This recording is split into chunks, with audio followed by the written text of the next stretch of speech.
Welcome back to Spiderman side missions, episode 4. In the last episode, we did 2 missions: the Spiderman PI and error something something something, and we talked about uselessness a lot. In this episode, we'll be dealing with the Tombstone missions, as they are the ones I decided to do. Also, in between episodes, I decided to upgrade our stuff. So now we have collateral damage and surprise attack and ground strike. But here's the issue with that: we already have ground strike because of my save getting destroyed. I have everything else. However, the 2 new ones I haven't shown you is the surprise attack and the collateral damage. So I'll be able to show them off because those are the 2 upgrades I haven't been able to show you. Other than that, let's continue on with the mission, because that's what we're doing here today. On the move. This is a 4-part mission, so this episode is going to be a little bit longer than the others of the side mission variety, because that's just how that is. So I don't expect it to take like 20 minutes, but I do expect it to be like maybe half an hour, maybe. I hope not, but it's very possible. So, because we're doing absolutely nothing for the next 27 hours, guess who got 50 platinums? Me. I did. I finally got it. Finally, today, February 24th, I have 50 platinums as I recently platinumed Assassin's Creed Revelations. It took too long. The game is really short, so it shouldn't have taken as long as it had, and I'm a little disappointed with the DLC, but I'll get into that in a second. Either way, the game itself is pretty easy. I'm really happy that I played it, because guess what? Now I'm finally done with having to feel like I have to focus on platinums, because I no longer have to, I guess. I mean, I never necessarily had to, but it's just like that feeling of I feel like I should get everything in this game. That whole idea kind of, runs my world when it comes to video games. Which is fine. It's average, I'd like to think. Cool, we did it. We're fantastic. Yeah, so let me talk about the DLC for Assassin's Creed Revelation. It is the worst piece of DLC. I think story-wise it's kind of interesting, but it is so bad. So there was a first-person section of Assassin's Creed Revelations. I believe I talked about this yesterday in the mission, when we were doing the side mission. Well, here's my issue. The first-person thing gets old after a bit, and the DLC is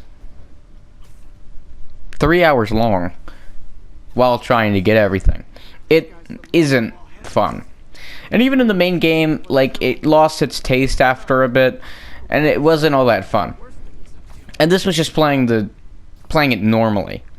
Don't even get me started on the achievements. These things were crazy.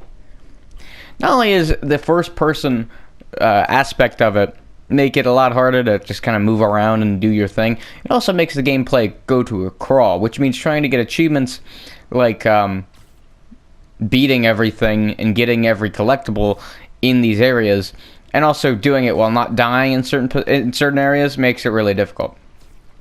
So you may be curious, what's that all about? Like, what do you mean you had to not die in certain positions? Well, there are 2 places in the game that it doesn't want you to die, and that is basically all of Sequence 4 and it's the beginning of Sequence 7. It is extremely difficult to do Sequence 4. Now, Sequence 7 is we'll start with Sequence 7 because I think that's a little bit more, it's a little easy to describe. Basically, you're just trying to cross this lake area. It's called the River of Styx because that's what it's supposed to symbolize. It is not that bad. I think overall it took me 3 tries to do it, because there is one section in it that you can actually skip about half of the area just by doing a little, not necessarily an out of bounds like little glitch thing, but like you get out of bounds for a second, but you jump right back into bounds. So basically, you jump from inbounds to outbounds to inbounds just by falling, and as long as you time it perfectly, you can land perfectly safe on the area below. If you don't, you die and you have to restart. And then that skips about half of it, and the rest of it is just timing jumps and platforming with this new ability that gives you the ability to bounce. Pretty easy stuff. Now, Sequence 4 is a little bit different. Just about all of it I can't dive through.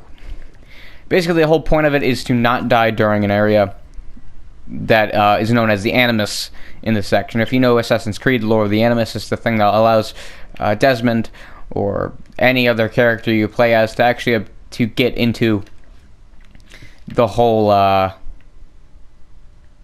like history thing. And this can be seen in Origins, probably Odyssey. I haven't played Odyssey yet. I'm gonna try to play it soon, but you know, I want to play Hollow Knight first, and the sequel's coming out before I do that. And I know it's very heavily shown in all of the Ezio games, Assassin's Creed 2, Brotherhood, and Revelations, because it really is supposed to. It's trying to create a story with Desmond. So basically, in Sequence 4, you go into this area. And remember, this is first person, and I mean, it's a little twist that you should know about immediately as soon as you start the DLC. That you're in the Animus at all times. However, you don't fully go into the Animus until this one section in Sequence 4. So basically, you go into the Animus, and then everything past that point, you cannot die until you reach the end of the mission. And that's not that bad, I think, if it was the size of Sequence 7's thing. However, it is the entire mission. Because the only parts that you're not in the Animus is the first few sections where it teaches you the usage of, like, drifts. Because you can create platforms in the DLC to move around. Because you're going to need to do a little bit of platforming, and because your character isn't necessarily an assassin right now, you're just a first-person blob, you need to build bridges and staircases and stuff. Well, these drifts move them so that it makes it a little bit more difficult.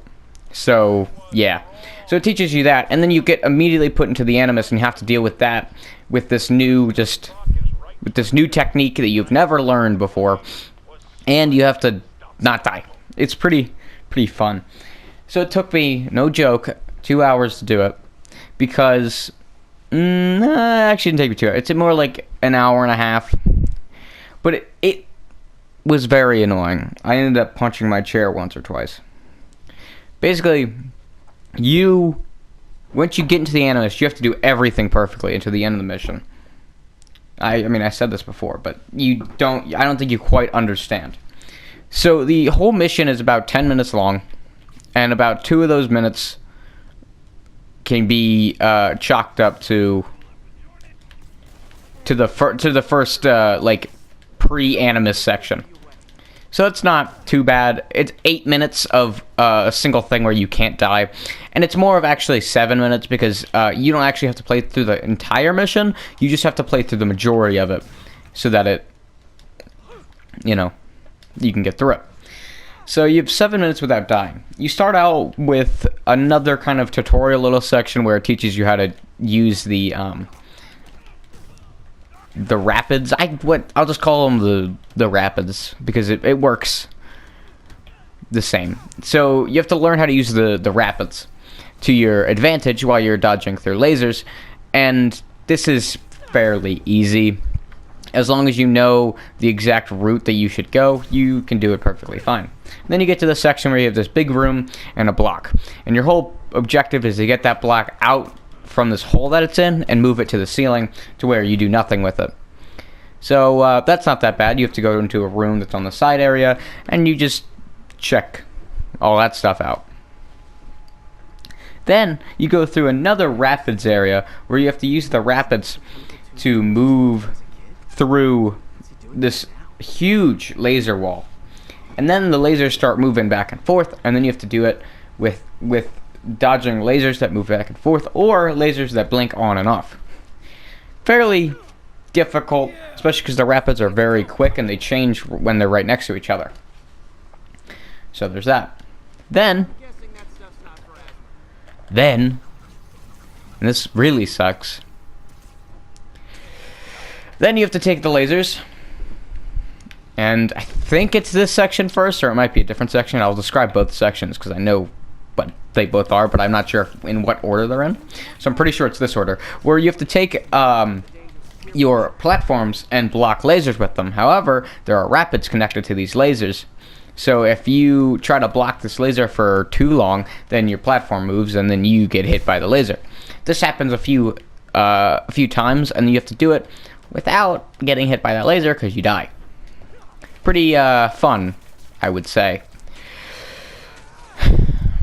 Not very fun at all. Basically, the whole point of it is to just not get hit. And I think that's pretty obvious, especially because it's a no-death section. Then you get into this area, which this is the second area where I'm not sure if it's right here. I'm just not sure in which exact... I'm not sure which comes first, but they all happen, so you can all understand their pain. You have to platform this through this area where a rapid moves up rapidly, and you have to move left to right as lasers block your path. So, how long do you think that took me? Well, it really didn't take me that long. It actually took me it was actually pretty quick. However, my issue is that if you get hit on that at all, you die and have to restart. Also, where am I? Oh, there you are. That's not what I want to do. And that's, once you do that, you're pretty safe. All you have to do is drop. Actually, I did get in the right order because now I'm remembering it. Basically, you have to just fall into this little area where then you can move the block up out of the hole. Then, the really hard part. You fall down the hole, you do two hallways of a room. That didn't make sense. You do two rooms that happen to be hallways, and it's just like a little bit more platforming. Nothing too difficult, nothing too hard, and nothing that we haven't already seen. Well, for some goddamn reason, there's this fall section in the area where you have to fall through many, many, many, many platforms that will kill you instantly if you mess up. You can imagine how long it took me. And every time you died, you have to restart, which means I had to restart a lot. Also, this goes here, and this is there, and this is there. Boom. It took me a while, and as soon as you messed up, you'd get angry. Trust me, it was not very fun. And this was the worst part of it, and it was just trying to go through that section with not hitting anything. And then you just died. You just died and you had to restart it. And the mission was 7 minutes long. It is not fun. It is not fun at all. And I mean, if you want to platinum the game, go for it. I think it's not a bad game to platinum because the game itself isn't that bad. It's beat the game, get collectibles, buy books, make sure you have plenty of money. I think the one bad thing about actually finishing and platinuming the game itself, and not the Lost Archive DLC, is the money consumption. The money that you're going to need to actually do it. So the game makes you buy books. Right? These books, I think there's like 21 of them, and you can get about half of them from just doing missions, because the whole thing is that you're trying to use books to find keys to a safe, and it's a whole thing. So you're trying to find these books, and you can find about 11 of them throughout the game. But then you have to buy the last 10 or so. And the only way you can do that is bookshops, and just like Assassin's Creed Brotherhood, you have to unlock bookshops by buying them. Now, that's not that bad, and I think it's a good thing in concept. By buying shops like this, or any other shop like blacksmiths, tailor shop, or art shops, you can also... Actually, art shops weren't in this game. Or, something of that sort. You will slowly gain more and more money every 20 minutes, because banks, which is another thing you can buy, are a thing, and every 20 minutes you get money. And if you buy more banks, you will increase your capacity. Well, these books, you need to buy them. And you need about 500,000 coins, or whatever money it's called, to actually, do it, you need about 500,000 coins. And the average player at a certain time will have around 50,000 coins just normally, if he doesn't buy anything and he just chills. Also, this is a 3-part mission, not a 4-part mission, which is fine. I'm gonna be quiet because this is cool.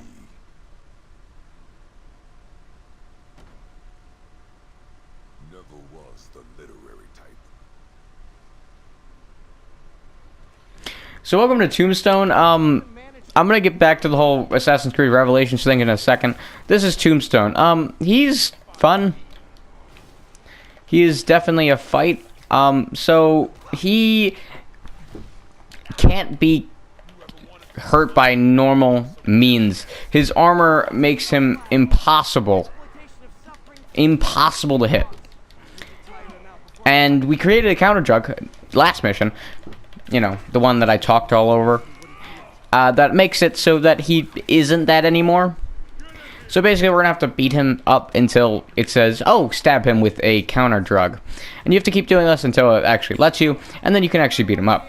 The fight's not that bad, just, you know, don't get hit him a bit, and I guess hit him with a web blossom here and there.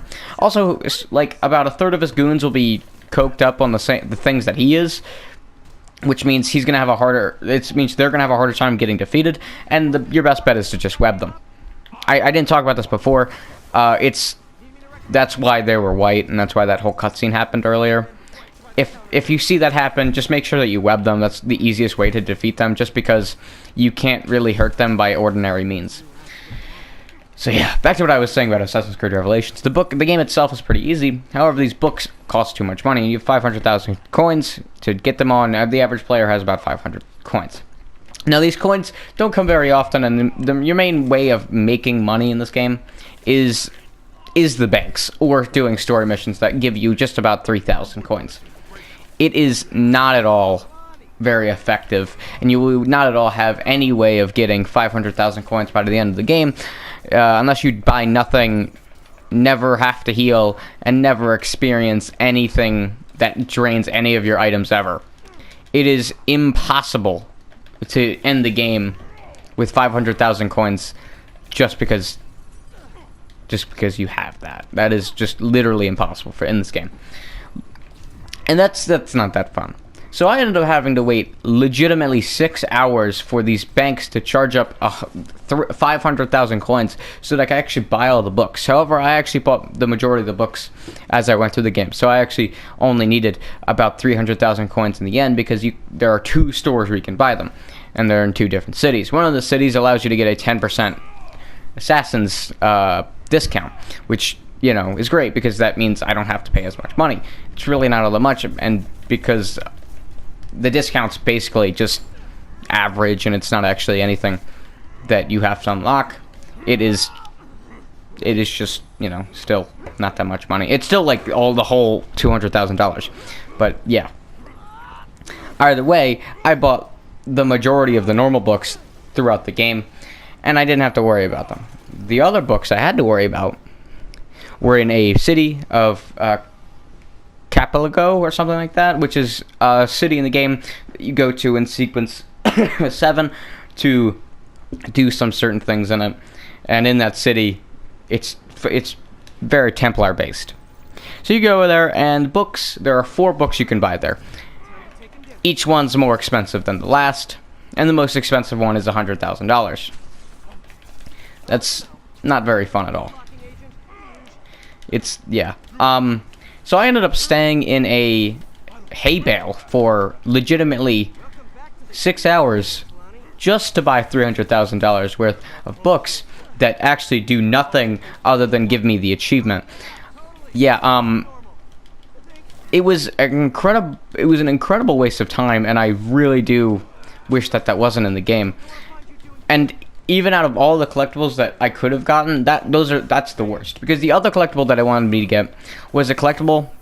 Well, actually, there's a few collectibles it wants me to get. However, this one collectible is really annoying, but not that bad. It's like a Riddler trophy in Batman Arkham, any Arkham game. Basically, collect tons of these collectibles and obtain either nothing or something.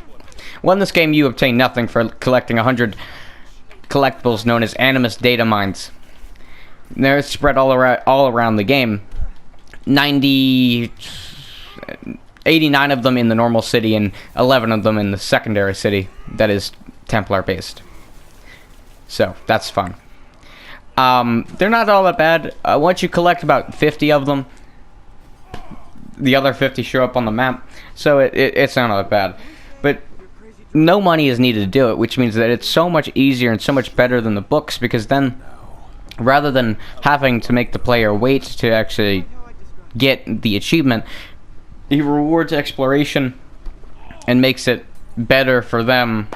It makes the player like the game more, and it makes him explore more and maybe experience more with the game, rather than having them wait for 6 hours to buy 4 books that do nothing. Not even the Animus data mines don't even do anything, but it's just the idea of exploration that is cool about them. Actually, collecting 30 of them does unlock something, or collecting 5, 10, 15, 20, 30, 15, 25, and 30 of them do something. And it's unlock these things called Desmond's sequences, which is actually the first-person sections of the main game. They're not that bad. And once you collect 30 of them, you can do all 5 of them, which I would say do. Collect all 30 of them and then do all 5 of them. Don't collect 5, then do the first one, collect 10, and do the second one. No, just collect 30 of them and then do all of them at once. They're not all that great, and I wouldn't just get them over. I just get them over with. And that's it. Like, that's it. There's not even anything fun with unlocking them either. But it's just, I'm just happy I didn't have to wait for it. Either way, I'm pretty sure that's the end of the mission because we defeated Tombstone. I know I really didn't talk about that at all. And now all we have to do is this mission, College Buddies. This mission is a 6-parter mission as seen from here. There are 5 missions here. Actually, it's a 5-part mission, not a 6-part mission. Okay. So there is only 5 missions here. And I'll be doing them all next episode.